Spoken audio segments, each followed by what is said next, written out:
Hey lunatics! Today we're going to be looking at 3 different controllers to see which one is the best for mobile gaming as well as couch gaming. These 3 controllers are pretty similar in price and features, but there are some outliers that make some controllers more appealing than others. Without further ado, let's get to it.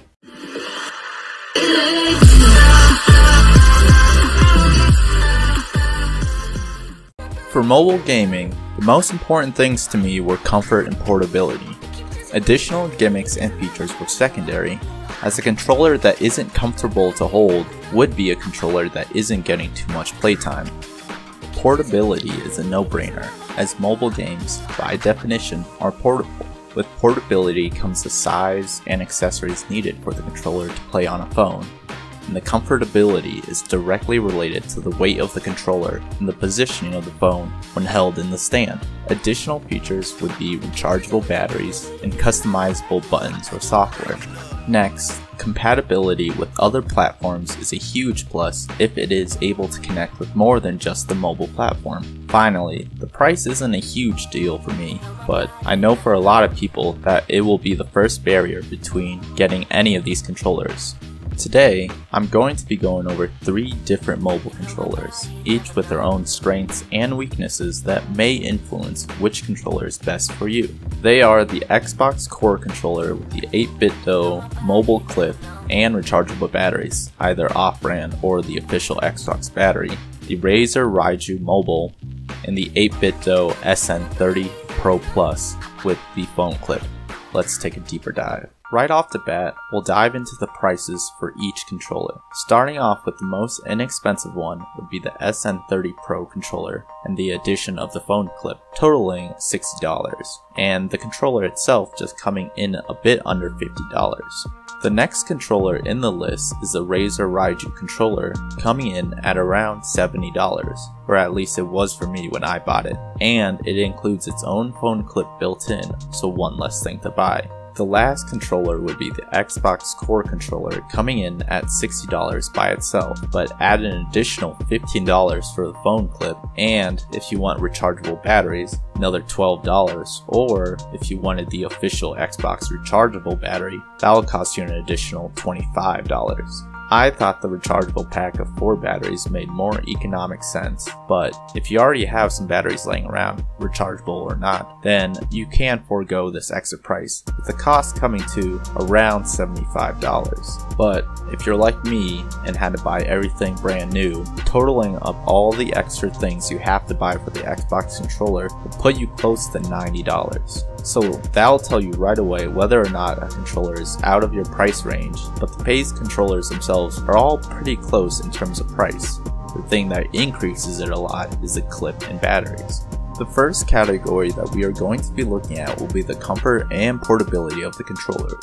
Each controller has a slightly different feel due to their grip texture, weight, layout, and the feel of their buttons themselves. First up to bat is the SN30 Pro Plus controller from 8-bit DOE. It's the outlier in that its layout is reminiscent of the PlayStation style controllers with the parallel thumbsticks.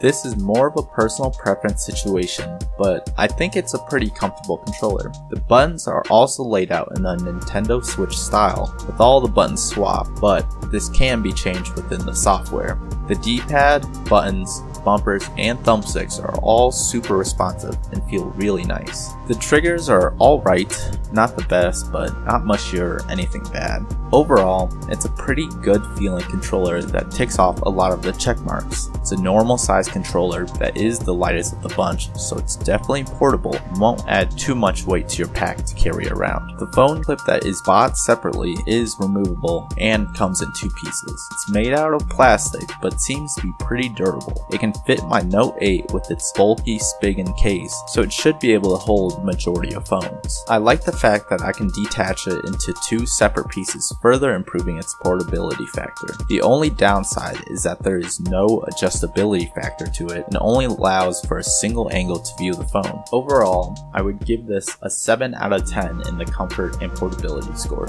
The second controller up to bat is the Xbox Core controller, and it's probably the most comfortable one to hold just because I've grown up with an Xbox and using their style of controllers. This new revision has textured textured grips and triggers that really help with your grip and is a very welcome addition. The D-pad also got an upgrade to the Xbox Elite style D-pad, and it's definitely a much better feeling to use. The bumpers have a nice click to them, and the triggers have a nice force to them as well. The only lacking part is the face buttons, which, while decent, are still just a tad bit mushy for my liking. It doesn't detract from the overall experience too much. The weight of the controller is nice, not too light to make it feel cheap, and not too heavy to have your hands tired from prolonged usage. This should be the standard weight for controllers. The 8-bit DOE phone clip for this controller is a very nicely built clip, even better than the SN30's phone clip. It features 2 detachment points, one to clip onto the controller and another for the phone, and it allows for a greater angle adjustment because of this. The screws to adjust the angles are very nice and hold even at the most extreme angles. A huge benefit of this is that the clip can be reversed from what the directions say, to have the phone sit directly over the controller, which distributes the weight more evenly and isn't as top heavy.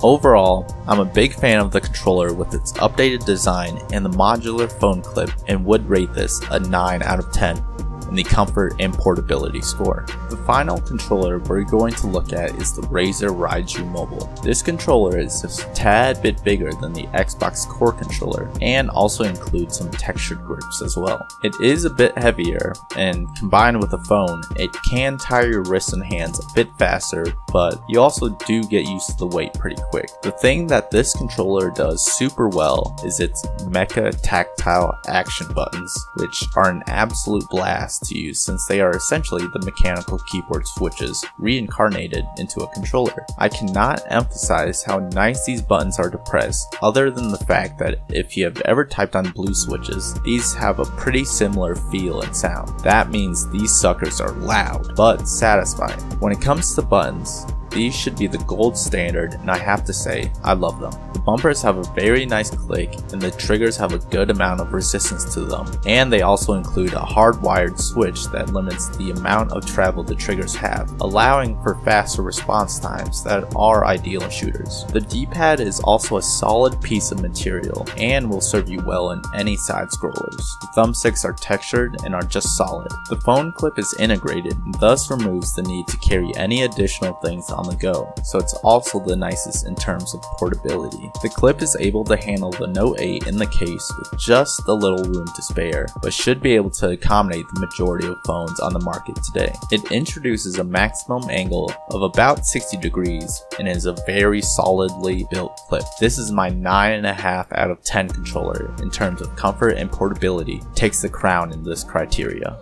The second criteria we're looking at is the charging / battery situation and the software with each controller. The main thing I was looking at was whether it had USB-C charging, if there was an integrated battery, and how much the software can do. All of these controllers have a USB-C port, but not all of them feature built-in rechargeable batteries. With these benchmarks set, let's take a look at the first controller. The SN30 Pro Plus features a built-in 1000 mAh rechargeable battery that you can remove and replace with batteries as well. The battery is rated for 20 play hours with 4-hour charging time. The 8-bit DOE Ultimate software is where this controller really shines, as it lets you customize every button as well as specify which platform these customizations should be on. In addition to that, you can save multiple profiles for each platform, and the customization also includes changing the dead zone of both the triggers and thumbsticks. There is also the functionality to create macros and assign them as well. Overall, this is one of the most complete use cases of having a truly customizable controller with the Ultimate software. This is definitely the gold standard and deserves its 10 out of 10 score, along with the fact that it includes a rechargeable battery out of the box and the ability to use regular batteries if the included battery starts dying. The Xbox Core controller is the outlier in this group as it does not feature a built-in rechargeable battery, but it is purchasable for an additional $25. I figured the more cost-effective route would be to buy a set of rechargeable batteries, which lets me charge one set while I play with the other set, and it was only $14. I think this is an Apple-like tactic of selling additional hardware for an increased price, but then again, the Xbox controllers have never come with a rechargeable battery right out of the box, but it would be a very welcome addition. The Xbox Accessories app is what controls the customization of the controller, and it also allows for a slew of different layouts, with the ability to map almost every button into another button. There are a few other options such as swapping the triggers and thumbsticks, but that is the extent of the customization. You are not able to change the trigger sensitivity or the thumbstick dead zone. This is a pretty good step in being able to modify your controller setup, but doesn't offer as much as the ultimate software, and the fact that you have to buy a separate battery, rechargeable or not, is pretty disappointing. I would say this gets a solid 7 out of 10. The Razer Raiju Mobile is by far the most lacking in terms of software, but is also the most hardware-rich controller. It includes a non-removable rechargeable battery, which is a halfway benefit, since you don't have to buy additional batteries. But once that battery is dead, it's going to take a considerable amount of effort to swap them out. It does include 4 additional buttons, with 2 paddles on the back of the controller and 2 buttons between the bumper and the triggers. These are a very nice addition, reminiscent of the Xbox Elite controllers, and are super useful, especially since I sometimes play with the claw layout. It totally eliminates the need for that, since I can just remap all of the face buttons to the extra triggers and paddles. The switch to shorten the travel of the triggers is also a nice touch, to be able to achieve it without any software needed. The real outrage is the software used to customize the Raiju. It's only available on the Android Play Store, and the only functionality it includes is the ability to remap the back paddles and the middle buttons between the triggers and bumpers. The lack of any sort of customizability is very disappointing, and I think Razer could have done a much better job with this. You do have the ability to save multiple profiles, and if you have no need to change any other buttons, this isn't the biggest deal. But just the lack of that and seemingly no support past the initial release seems to warrant giving the Raiju a 6 out of 10 score in this criteria. But with the addition of the additional buttons and hardware customizability, this gets upgraded to a 7 out of 10. The third criteria we're going to take a look at is the compatibility with different consoles and hardware. On screen is a list of platforms that these controllers are able to connect to. I didn't have access to a Mac or a PlayStation, so I wasn't able to test the compatibility on those, but as you can see, the SN30 Pro Plus is the most versatile controller, being able to connect to almost every single console that I had access to, with the Xbox Core coming in second place and the Razer Raiju finishing last. Now, this can be a huge deal breaker since, at the moment, if you have an iOS device, only the SN30 Pro Plus will be usable. The Xbox Core does state that iOS support is coming, but at the moment it only connects but doesn't actually recognize any input. The Razer Raiju has no mention of iOS support and doesn't seem too keen on adding it. All of these controllers use Bluetooth and either Bluetooth Low Energy or Bluetooth 4.0. They all support a wired connection to a Windows PC, but for an Android, that case is more hit or miss. Overall, if you want one controller to rule them all, the SN30 Pro Plus is your go-to controller, being very versatile in its ability to connect with almost all major devices. The Xbox Core is a close second and is seemingly having support in its lifespan, while the Razer Raiju will most likely be the least likely to get any additional updates to support any other devices. With all of that out of the way, the tally at the end with the 3 scores added up along with the amount of devices supported, it's looking to be a pretty close race, with the Razer Raiju Mobile pulling up last place with a 20.5 score, the Xbox Core controller getting a narrow lead of 21, and the 8BitDo SN30 Pro Plus finishing with a total of 24 points. Now, by all means, this is looking like a clear winner for the SN30 Pro Plus, and on paper it sports that, but I do find myself reaching for the Razer Raiju or the Xbox Core over it, simply for the feel of the controller, which I ultimately think is the biggest factor for me. Don't get me wrong, the SN30 is a great controller, especially with all of its software tweaks and support on a wide range of devices. I just enjoy the feel of the Xbox or the Raiju controller, and since I mainly play on PC, my Android phone, and my Nvidia Shield, the Xbox Core would be my pick of these controllers.